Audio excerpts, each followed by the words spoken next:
and relationship with Indigenous communities. More than 3.4 million vaccine doses have now been administered in our city.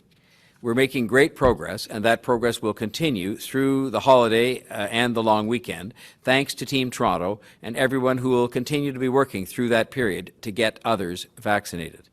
Thank you as well to everyone who isn't waiting and who will get their shot over the holiday period. That's the right thing to do, to get vaccinated as soon as possible and then get your second shot as soon as you're able to do so. Yesterday, the city opened up more than 375,000 vaccination appointments, new vaccination appointments, over the next 3 weeks. More than 101,000 people signed up on day one yesterday, and we expect that will continue to be the case as more and more people get appointments booked. Our excellent progress on vaccination is helping drive down COVID-19 case numbers so that we can progress with the reopening of our city and of our province. Step 2 started today, and I want to again encourage people to support their favorite hair salon or barbershop or nail salon or tattoo parlor. This pandemic and the health measures have been incredibly tough, especially for these hard-working businesses offering personal services. So please book your appointments, and please tip generously when you're there taking advantage of these now available services. The Active TO weekend road closures continue to be a popular and successful program that has supported Toronto's ongoing pandemic response efforts. City staff have been exploring opportunities to expand the program to different parts of the city as much as possible, while working to keep delivering popular routes as much as possible. After reviewing the spring data and listening to the community feedback, we are releasing an Active TO schedule today for the month of July.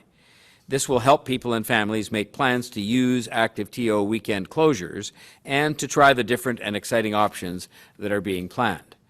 City transportation professionals have analyzed the data from the spring closures, including pedestrian and cycling counts, and have reviewed local traffic impacts, including the impacts on local communities.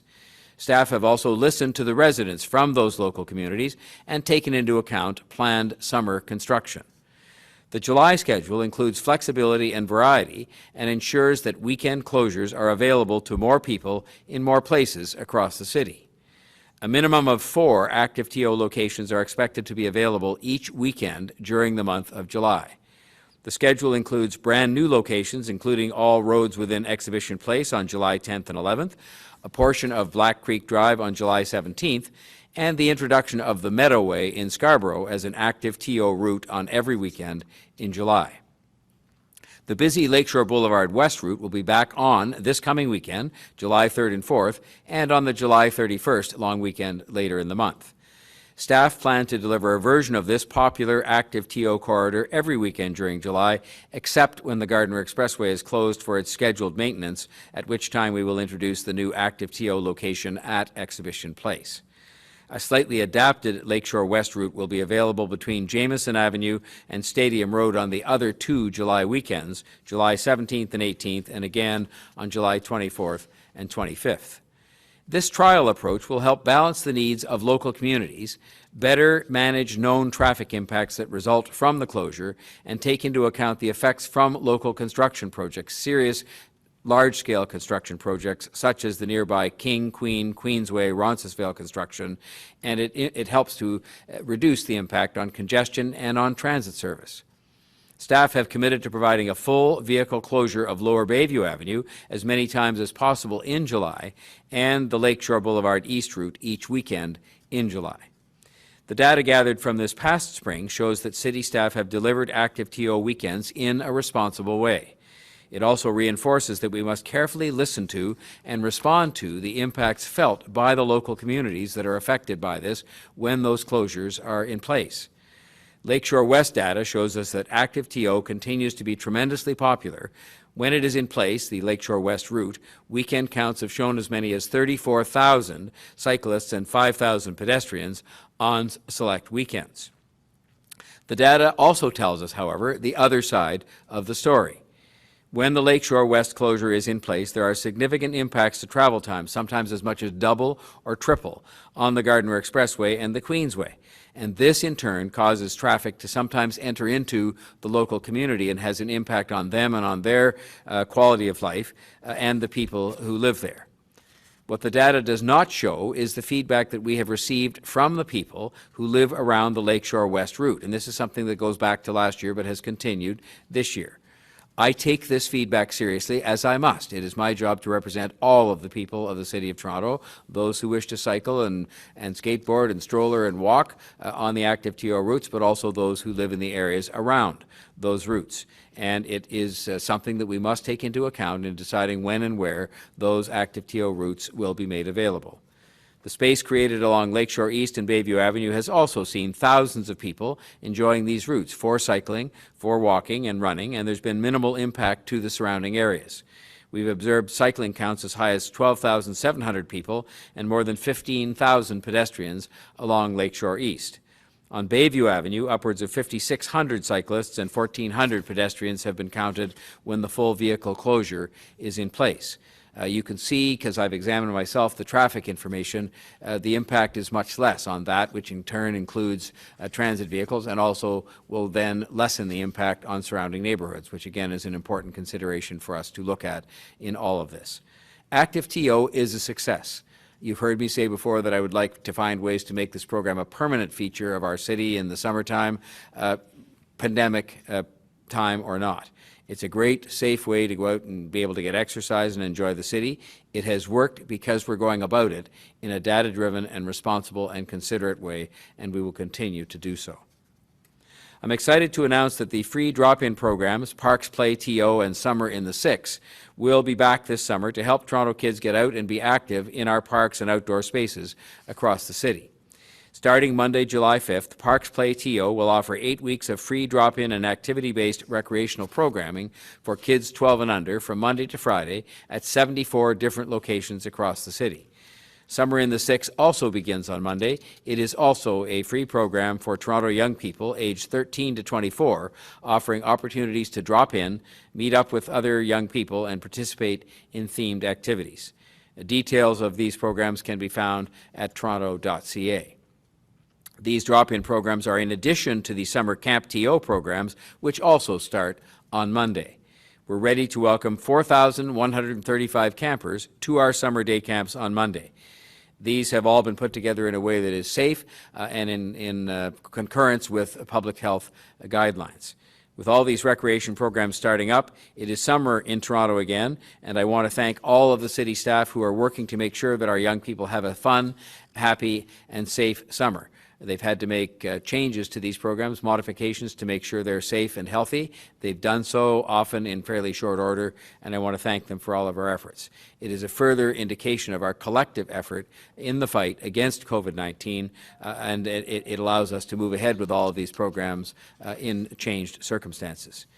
This progress also leads to changes internally in how the city is responding to COVID-19. City Manager Chris Murray has asked Chief Pegg to continue to serve as our COVID-19 Incident Commander and to lead the transition from COVID-19 response and immunization task force operations through to the completion of the demobilization and recovery phase of those operations. While Chief Pegg and his team will continue to monitor the COVID situation here and around the world, we've also asked him to work to make sure that the shift of city operations back to more normal pre-pandemic levels are done in a proper and orderly way, because it's a big undertaking to resume city operations in many different respects back to as normal a situation as we can possibly achieve.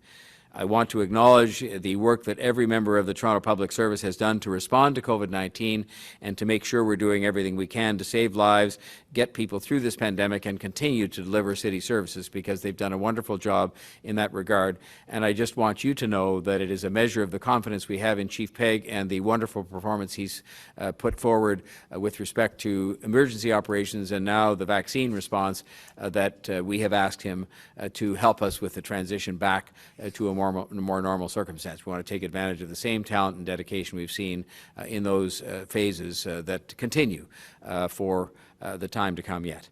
And on that note, I will ask him to provide his update on our vaccination efforts for today. Chief? Thank you, Mayor Tory, and good morning. At 8 o'clock yesterday morning, we opened 375,000 COVID-19 vaccine appointments across our network of 9 city-operated clinics. On the weeks of July 5th July 12th, and July 19th, our clinics are able to administer 125,000 doses of COVID-19 vaccine each week. Beginning July 5th, all 9 city-operated clinics will be operating as mRNA vaccine clinics, meaning that we will be interchangeably administering both brands of mRNA COVID-19 vaccine, including Pfizer and Moderna, on a daily basis. The brand of vaccine that is administered at any given point in time will be determined solely on the basis of vaccine availability and is not able to be selected in advance nor when you arrive for your appointment at the clinic. The limited supply of Pfizer mRNA vaccine is largely being reserved for youth between the ages of 12 and 17 years of age. As Dr. de Villa has often explained, the National Advisory Committee on Immunization has indicated that anyone who received a first dose of the Pfizer mRNA vaccine can safely and confidently receive a second dose of either the Pfizer or Moderna mRNA vaccine, and vice versa, resulting in them being fully immunized against COVID-19. Unfortunately, over the past number of days, our clinic staff have once again been subjected to inappropriate behavior by a number of clients who arrive for their confirmed appointments and attempt to demand a specific brand of vaccine. This behavior has included aggressive and threatening behavior, verbal attacks, and displays of anger towards our clinic staff.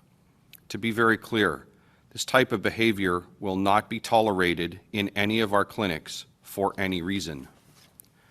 Our clinic management teams, along with our clinic security staff, will intervene and will immediately remove anyone who displays any type of inappropriate or aggressive behavior towards clinic staff or other clients. Our clinic staff have no ability to determine nor control the allocation of vaccines that are provided to us by the Government of Canada via the Province of Ontario. Both our city-operated clinic staff and our Team Toronto partner clinic staff are giving their all, 7 days a week, to get Toronto vaccinated as soon as possible. Please respect their roles and treat them with the courtesy they deserve. Since our next batch of appointments went live in the system at 8 o'clock yesterday morning, more than 102,000 appointments have been successfully booked via the provincial booking system. For the week of July 5th, our clinics are 40% booked, with approximately 70,000 appointments remaining available. For the week of July 12th, our clinics are 27% booked, with approximately 90,000 appointments remaining available. And for the week of July 19th, our clinics are 9% booked, with approximately 113,000 appointments remaining available. I want to remind everyone that these appointments are available to anyone who requires their first dose of vaccine, their second dose of vaccine, and to anyone who wishes to accelerate their second dose of vaccine. As we entered Step 2 of the provincial reopening plan this morning, our collective ability to remain ahead of the Delta variant and to keep the provincial reopening plan on track is largely dependent on our ability to get as many people fully vaccinated as possible, as quickly as possible. For information on vaccine eligibility and to book your appointment in a city-operated clinic, please visit toronto.ca/COVID-19. If you prefer to either book or reschedule your appointment by phone, you can do so by calling the provincial call centre at 1-833-943-3900. For additional vaccine opportunities outside the network of city-operated clinics, please visit vaccineto.ca for opportunities that may exist in our Team Toronto partner clinics. For those active on social media, I also encourage you to follow Vaccine Hunters Canada on Twitter for additional information on opportunities to receive COVID-19 vaccine in our city. Please continue to ensure that you cancel your appointment via the provincial booking system or the provincial call centre in the event that you will not be attending your scheduled appointment. With tomorrow being Canada Day, I would like to remind everyone about the hazards and rules associated with using fireworks. Fireworks, including seemingly harmless items such as handheld sparklers, involve highly flammable chemical compounds that often burn in excess of 1,000 degrees Celsius once ignited. I ask you to think about this fact. Even consumer-grade fireworks and sparklers burn at more than 10 times the temperature of boiling water and represent an immense safety risk when misused or handled inappropriately. Over the course of my career as a firefighter, I have personally witnessed both catastrophic property damage and horrific physical injuries caused by misused and mishandled fireworks. In Toronto, fireworks may only be discharged without a permit from your own private property and only on Victoria Day or Canada Day. A permit is needed to discharge fireworks on any other day of the year. Fireworks may never be discharged in a city park, from a city street, from a parking lot, from a balcony, or from other people's private property. Discharging or igniting fireworks in a city park or on a public beach is prohibited at all times, and anyone under 18 years of age is not permitted to discharge fireworks. If you plan to discharge fireworks on Canada Day tomorrow, please follow the rules and observe all the manufacturer's safety precautions. In closing, we continue to move closer to the point where COVID-19 is finally behind us and where further reopening is possible. As Mayor Tory explained, our team is hard at work planning for both the eventual demobilization of vaccine clinic and EOC operations, as well as citywide recovery and restart operations. I'm honored to have been asked to continue to lead this team into the next and hopefully final phase of operations in response to COVID-19 in Toronto. I thank both Mayor Tory and City Manager Chris Murray for their continued trust and confidence, both in me and, more importantly, in the team of amazing and dedicated professionals that I am privileged to work alongside each day. We will continue to operate and evolve our COVID-19 incident management system in order to ensure that we have robust and nimble plans in place as we move forward. Over the past nearly 18 months, our incident management system has evolved from proactively planning for the first arrival of COVID-19 in Toronto, to managing the response to the rapidly changing pandemic, including both PPE management and business continuity planning, to building and launching our immunization task force operations, and now into proactively planning for eventual demobilization and citywide recovery. Thank you to our entire citywide team who have and continue to give their all in response to COVID-19 in Toronto. I also extend a very personal thank you to my small but extremely mighty team of 4, whom I work alongside every day on our COVID-19 incident management team. Program Manager Melissa Gennaro, Paramedic Services Commander Michael Wianzik, Office of Emergency Management Coordinator Simon Wells, and Fire Services Division Chief Darla Tannehill never stop and simply amaze me every day. I owe them all an immeasurable debt of gratitude and thanks, not only for what they do, but for how they do it.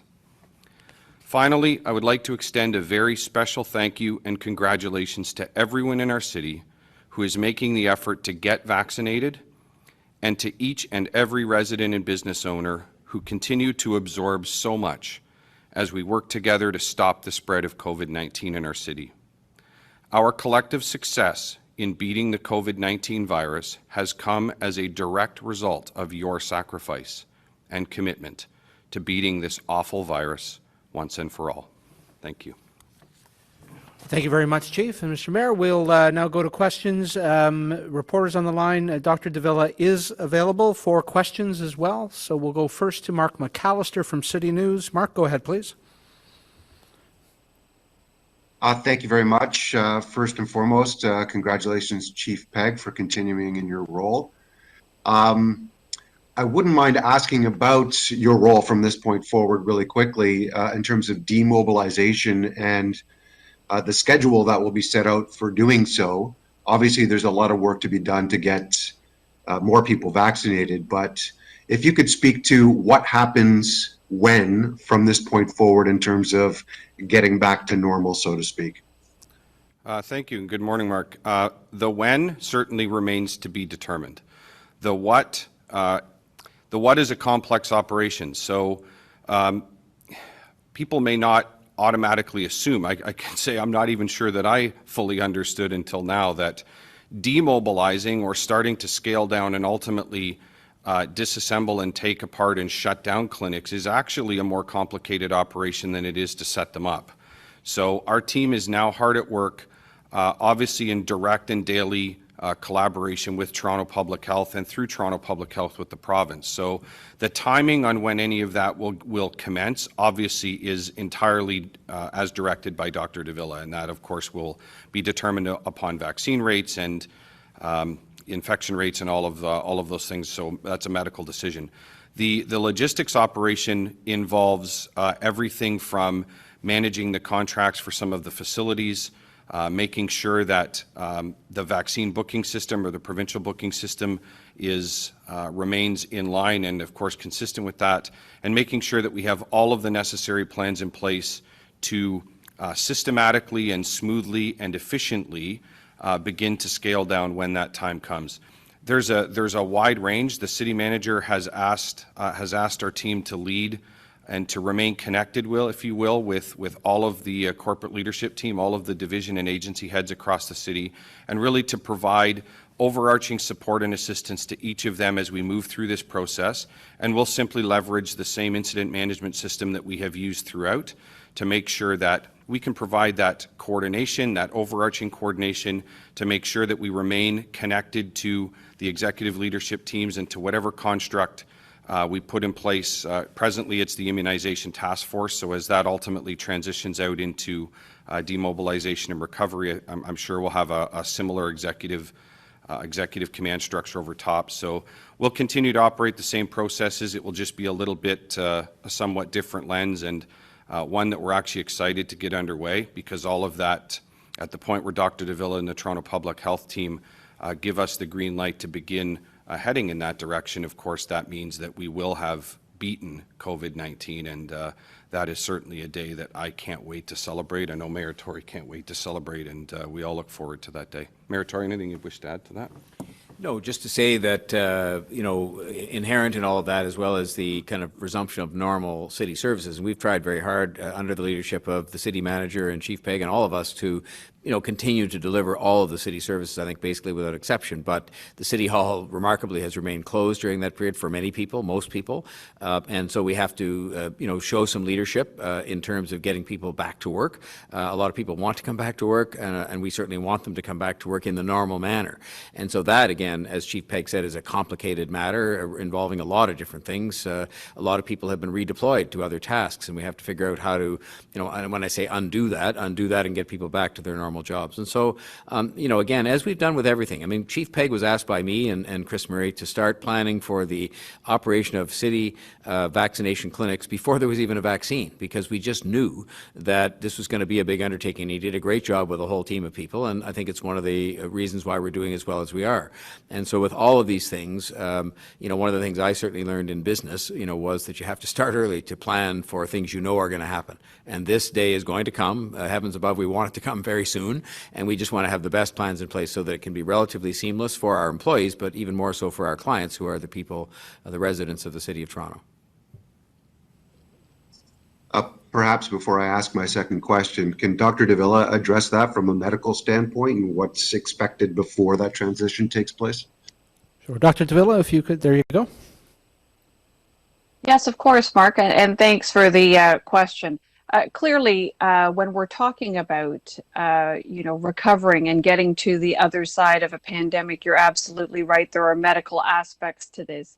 Certainly, we're going to be watching very carefully on things like vaccination coverage. You've seen the great lengths and efforts that we have gone to at the city, and our Team Toronto vaccination partners have gone to as well.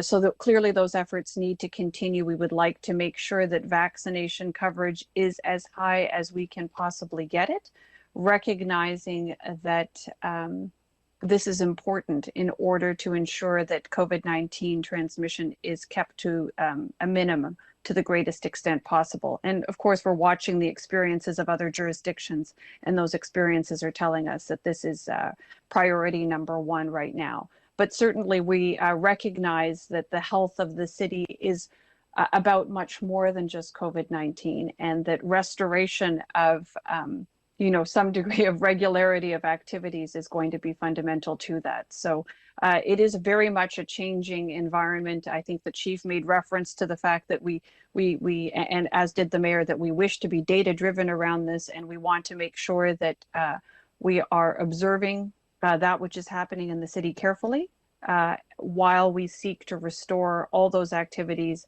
that we have missed so much and that are fundamental to the overall experience of life and health in the city.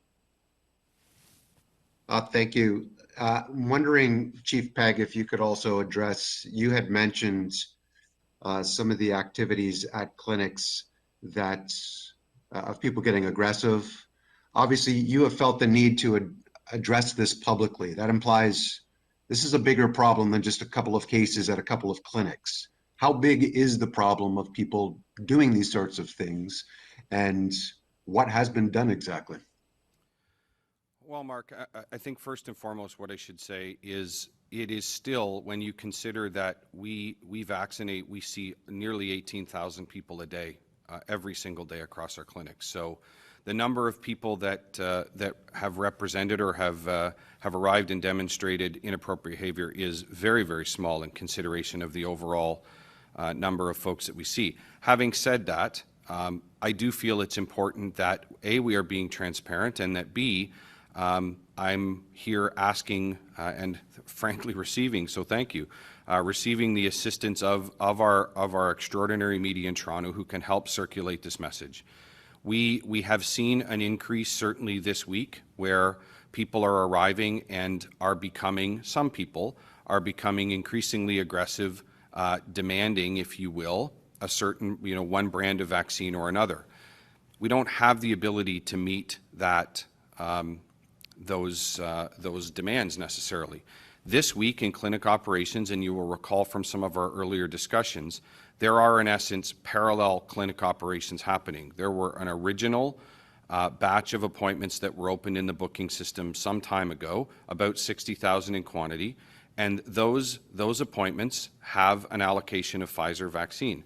There were additional, which is great news, the province made additional quantities and allocations of the Moderna mRNA vaccine available to us, which allowed us to double our clinic capacity and get more people vaccinated. And we had another 60,000 or so people book into those appointment slots. What we're seeing, unfortunately, and I wouldn't say that this is new, but it certainly it's come to my attention this week. Our clinic management team has been dealing with it effectively, but it's where people are looking for and demanding specific, one particular brand or the other, and we may not be able to deliver that. Dr. de Villa, I'm certainly not a doctor. I don't speak, I don't offer this from my own expertise, but the medical professionals like Dr. de Villa have been very clear with us that both brands of mRNA vaccine are entirely interchangeable in adults, safely and effectively, and the combination of those two brands represents, two doses represents full immunization status. So that is the basis that our clinic's operating on. And I really ask for everyone's patience. I know it's been a long haul. I know people are frustrated. I understand all of that. I feel those things too. But we have hundreds of people that are working in our clinics every day that are doing their utmost, their very, very best.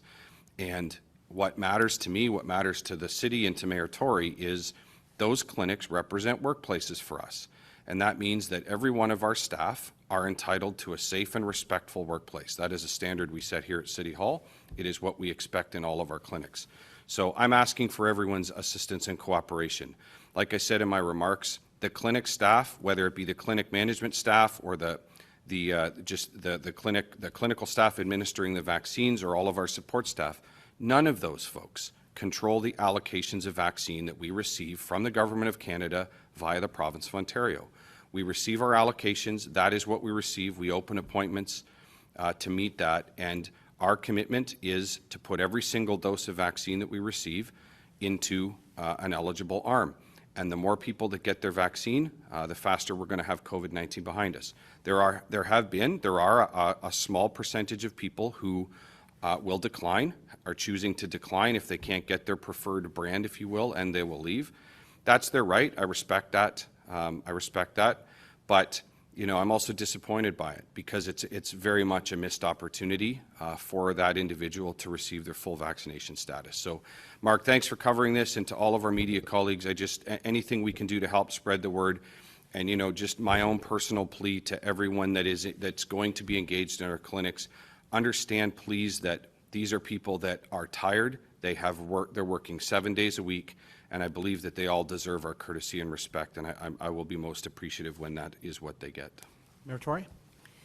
I'd just like to add one comment, which is on a slightly broader basis. I understand that people are frustrated, they're tired, but this has happened on a broader basis as well. And as the chief said, it's a very narrow group of people who do this. But you know, the same is true with respect to our Streets to Homes team, who have been followed home and threatened and abused when they're just trying to do their job, helping to take people who are experiencing homelessness and get them a different place to live. We've seen it on the beaches and in the parks when people are, again, just doing their job, sometimes doing something as simple as to remind people that there are, you know, limits and rules with respect to alcohol in those places or other things like that, use of fireworks, and they're treated with, you know, complete contempt and disrespect. And it's a very small group of people who do this, but I hope people understand these are just public servants that are doing their job. They're doing the job in the broader public interest based on rules that have been duly passed. And, you know, frankly, I guess, as is often the case, if you want to blame somebody, blame an elected official for putting those rules in place. But public servants should not be mistreated any more so than they can be blamed for whatever vaccine happens to be available based on global supply or other things like that. And I just hope people will understand that, because these are hardworking people trying to do their job and working, you know, day and night to make sure we get through this pandemic and get out to the other side. All right, thank you. We'll go next to David Ryder from the Toronto Star. Dave, go ahead, please. Hi, everybody. I think my first question is for Dr. de Villa and Mayor Tory, if he wants to add anything. And that's, I believe there's some data out for the Scotiabank clinic talking about where the people who are vaccinated live, and that it's a lot of downtown residents and not so much the parts of the city that are still northwest, especially, that are especially unvaccinated and where you need to do those efforts for first and second dose. Can you address that and any other insights on the demographics of our vaccination effort right now? Dr. de Villa? Sure. Thanks, David. So I haven't had the opportunity to see those data. I'd be very happy to look at them. But I will say this, David, I think we need to ensure that our entire city has access to vaccine. As you've just heard my colleagues there say, and as you'll hear public health officials the world over speak, you'll hear them say that absolutely vaccination is our way to the other side of this pandemic. And that means absolutely for all of us. And in the city of Toronto, that includes those who live downtown, as well as those who live in the other parts of the city, you know, north, east, west. We certainly need to cover all those different neighborhoods. I would say that the Scotiabank Clinic was clearly conveniently located for those who are more central in the city, but we continue to have many, many efforts, mobile clinics, pop-ups, through all the vaccination partners, and yes, through Toronto Public Health and City of Toronto mobile clinic efforts to ensure that access is provided to the greatest extent possible to other parts of the city as well, in order that, you know, we want to make sure that everybody, regardless of where you live in the city, has an opportunity to get appropriate vaccination coverage and get that protective benefit from COVID-19 vaccines so we can get to the other side of this pandemic. Mayor Tory? David, it was brought to my attention, certainly in the kind of proposal to put on the Scotiabank Arena clinic, the mass clinic of that kind, that one of the targets was to, within walking distance of the huge numbers of people who fortunately live in the downtown of our city, who represent a certain demographic, and there were their levels of under vaccination relative to the overall average in the city. And so that was an objective, actually, was to try and get some of those people to come, which they did. And I haven't yet seen the details of the numbers, but I was even told during the day that the people who'd booked appointments were people who responded from that geographic area. We've been intensively involved in discussions at all different levels of the organization with respect to what we can be doing in the west end of the city, for example. And all I will say is, thus far, our discussions have indicated that the people on the ground there in the neighborhoods who know best what is going to cause people there to get out have indicated to us they think a big event of any kind at some other location in the Northwest End is not what is called for, but rather that maybe what we'll do is have a day or a weekend coming up quite soon where there's a whole lot of smaller events that take place in a big concerted way, but it's a smaller series of events, almost neighborhood by neighborhood, place by place. And that's the more likely direction in which we're headed. So I think people should just understand that this is a work in progress, this entire strategy, and whereas the Scotiabank Arena was an applicable and appropriate thing to do for the downtown and other parts of the city, that there will be a different plan put in place, but there will definitely be one and is one, in addition to the ongoing efforts that are happening today, probably a week or so from now, that will put a concentrated push on to move up the levels of vaccination in that area, but it will probably be done in a different way based on the advice that we're being given as to what will work.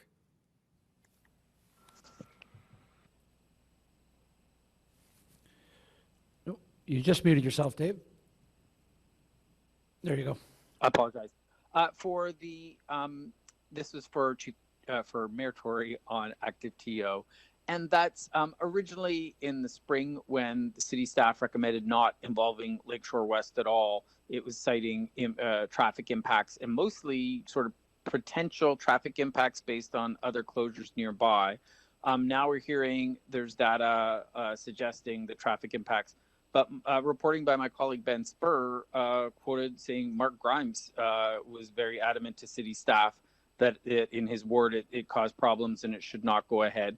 Councillor Grimes has never been known as a champion of cycling or bike lanes at City Hall. So I'm just wondering how much of the influence is from the local councillor who is relaying what he perceives his residents want, and how much is actually based on either construction happening nearby or the data that you talked about earlier?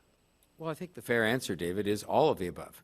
I mean, I have a responsibility in ultimately looking at the recommendations that are made by city staff to take into account all of these different considerations which affect some people very locally and other people across the city.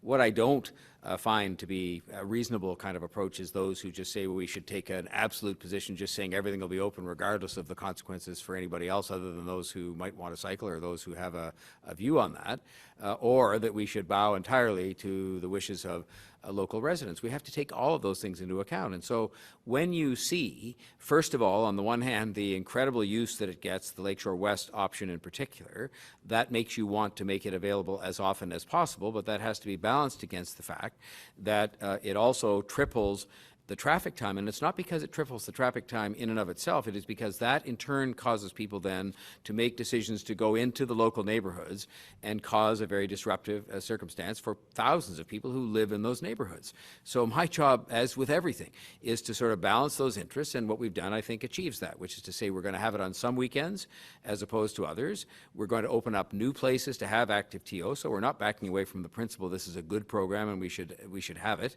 and we've taken everybody's wishes into account. But of course we listen to the local councillor, we listen to the local residents directly who email my office and register their views with me. We listen to the views of the cycling and pedestrian community who want to have these opportunities available to them, and we've tried to take the program across the city.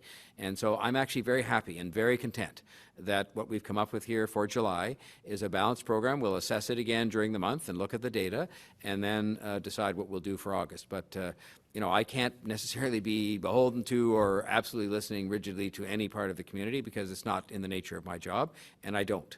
I take everybody's views into account, as does the city management, and that's what we've come up with for July. All right, thank you. Final question is to Sneha Agrawal from CBC News. Go ahead, Sneha.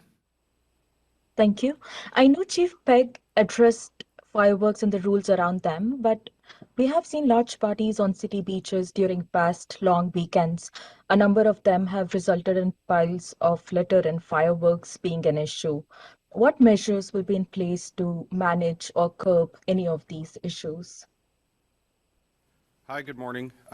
Our coordinated enforcement team is fully connected and, of course, have been throughout the COVID-19 pandemic and are certainly so. The plans are in place. Those coordinated enforcement folks will be active and out and about, if you will, not only on Canada Day, but of course throughout the weekend. That will include frequent and regular safety checks and patrols of areas that include beaches. That also involves the various marine units, so both land-based and water-based. We have always, throughout the response to COVID-19, taken a coordinated approach and really done our best, and we will continue to do our best. I'm confident that every one of our enforcement people will continue to do their best to find that appropriate balance, but there are times when enforcement is necessary, and the combination of course, municipal licensing and standards, Toronto Police, and our Toronto Public Health folks will all be on duty, will all be engaged, and are fully prepared to respond to issues as they occur, and of course remain proactive. Brad, I'm not sure if Carlton wishes to add. I think Mayor Tory would like. Sorry. I just want to make one thing clear to people that sometimes they might forget, because it is confusing sometimes as to what rules are in place where. The use of fireworks on beaches and in public parks is illegal at all times. And I think most people will understand why that is, because they generally speaking have large crowds of people, and it just isn't safe to be setting off fireworks. There are limited exceptions made for fireworks to be set off on private property on Canada Day and on Victoria Day, and that should be done with great discretion and great consideration for safety. But it is illegal at all times in any circumstance, no matter what day it is, to have fireworks on beaches and parks, and that is why we need to have enforcement people, especially when we've seen people that, even beyond the law, defy common sense and any kind of credulity when they actually set off fireworks and aim them at each other. This is just not civilized behavior, and so we have to keep an eye on that. If someone were killed or injured in that course, I mean, people would ask a lot of questions, needless to say, and we just want to not have that happen, and it mostly involves people just cooperating with the law as it has stood for a long time. Beaches and public parks, no fireworks anytime, because they're public places, and private property in very limited and hopefully very safe circumstances. Follow-up, Sneha? Yeah, my follow-up is the Pacific National Exhibition announced today that it will open this year. Did the City of Toronto pull the plug too early on cancelling the Canadian National Exhibition? PNE is on, Stampede is on, but CNE is cancelled. Well, I will just say this. Everybody has to make their own decisions, and in our case, these decisions to have a lot of these events into the later summer cancelled were made in discussion with different organizations involved, and it really related not to any prediction that couldn't be made about what the health circumstances would be at that time, but rather because of that precise uncertainty. In order to put on these large events, the organizations in question, which are largely non-profit organizations, in other words, they don't have a huge, kind of surplus sitting in a bank account somewhere to finance all kinds of contracts and people being hired that they then have to cancel and pay for. These organizations just couldn't afford to make the commitments necessary to hire up a whole lot of people and sign a whole lot of contracts with the certainty that the health situation would be as it needed to be to have a big crowd scene like that. And I think we could even sit here today and say that while things are much better and while we're making huge progress on vaccinations and while case counts are down, none of us know what's going to be going on at the end of August. We hope it's going to be great. We hope it's going to be great. There are signs that it's going to be good. But the notion that we could say with certainty that the CNE or any other organization should go ahead and sign millions and millions of dollars of contract and hire up all kinds of people is just not something that we can say. And as a result, they can't take the risk to their own organization of doing just that, signing up contracts that they then have to cancel and pay huge fines and penalties on, or hiring up people that then would have to be dehired and perhaps have some damages to be paid. Beyond that, I will just say that even at this moment, we do not have, and I strongly encourage the provincial government to come forward next week because we need to have it, the guidelines that are necessary even for small theatre companies and small music venues and how many people can be in those, let alone a scene where there's going to be tens of thousands of people in a day, albeit outside. And so we need to have guidelines for all these things, which we don't have at the moment. They're working on them. And I think that's going to be vitally important to reopening music venues and theaters, let alone a huge thing like the CNE. So it was a decision that was made at a time when it had to be made in terms of all these contracts. At the time, I believe it was the right decision that was made, and what is happening elsewhere is the decisions that they're making, and who knows, who's right or wrong about these things. The point isn't to say that somebody's right or else somebody else is wrong. You have to do what you believe to be right at the time you make the decision, and that's what we've tried to do. All right, thank you very much, and thank you for joining us. That concludes today's briefing. Please have a safe and pleasant long weekend.